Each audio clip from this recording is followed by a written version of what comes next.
Have you ever been in a room where one sentence, just one casual comment, made all the air disappear? That's what happened to Amaka. It was a normal evening, surrounded by friends, laughter filling the space. Then, her husband Chinidu said something. It was a small insult, almost a joke, directed at her. But it wasn't funny. The room went quiet, and even though no one else seemed to linger on it, for Amaka, the words landed like heavy stones. She felt the sting of public embarrassment, a sharp, cold feeling that was completely different from a private disagreement. Later that night, when they were alone, the silence in their home was heavy with unspoken words. Amaka didn't shout. She didn't cry or throw accusations. Instead, she sat down, her voice calm but firm, and asked a question that cut right to the heart of the matter. Would you have said that to me if I weren't your wife? Chinita froze. He had no answer. He tried to search for one, to justify his words as a light-hearted jab, but the question hung in the air, revealing a truth he couldn't ignore. He wouldn't have said it to a colleague. He wouldn't have said it to a friend he respected. So why was it okay to say it to the person he had vowed to love and cherish? The question wasn't about the words themselves, but about the permission he had given himself to speak them. It was a chilling realization. This single moment reveals a profound truth about relationships. We often think of love as this grand, all-encompassing emotion, a powerful force that can conquer anything. But love without respect is like a beautiful house with a faulty foundation. It might look strong from the outside, but it's vulnerable to collapse. Respect isn't about being afraid of your partner or walking on eggshells. It's not about control or dominance. True respect is about restraint. It's about consciously choosing your partner's dignity over your own fleeting need to win an argument, to land a punchline, or to vent your frustration. It's the decision you make in a heated moment to not use their vulnerabilities against them, to not belittle them, especially in front of others. Chinitu's apology that night was different. It wasn't a quick, "I'm sorry," to end the tension. It was a deep, sincere apology that came from a place of understanding. He finally saw what was at stake. It wasn't just about a hurt feeling. It was about the security of their bond. Words spoken carelessly in public have a much longer-lasting impact than arguments behind closed doors. A private fight can be resolved, but a public humiliation erodes the very bedrock of trust. It plants a seed of doubt. Can I truly be safe with you? Will you protect my heart, or will you expose it for a cheap laugh? From that day forward, their dynamic began to shift. It wasn't an overnight fix, but a slow, intentional process of learning.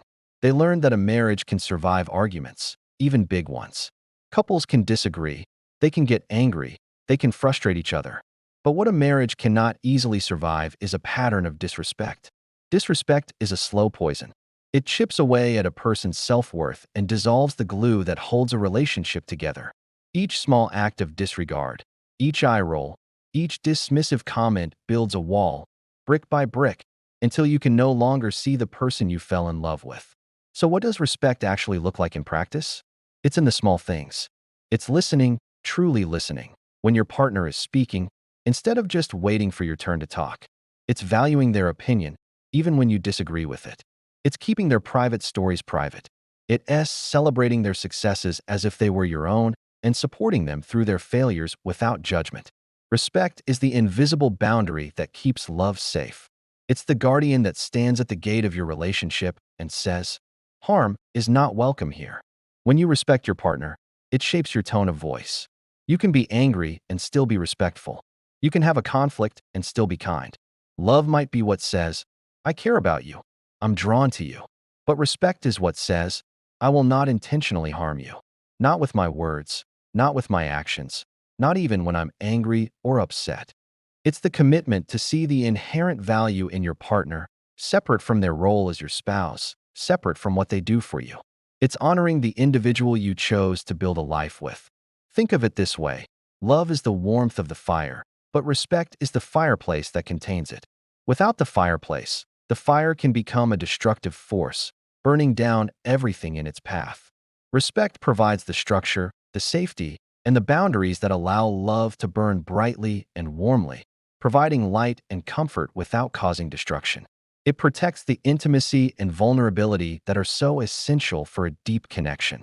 That night, Amaka's quiet question saved her marriage in a way a loud argument never could have. It forced Shinidu to confront a blind spot, to realize that familiarity should never breed contempt. The closest people in our lives deserve the highest level of our respect, not the lowest. They are the ones who should feel the safest with us, not the most exposed.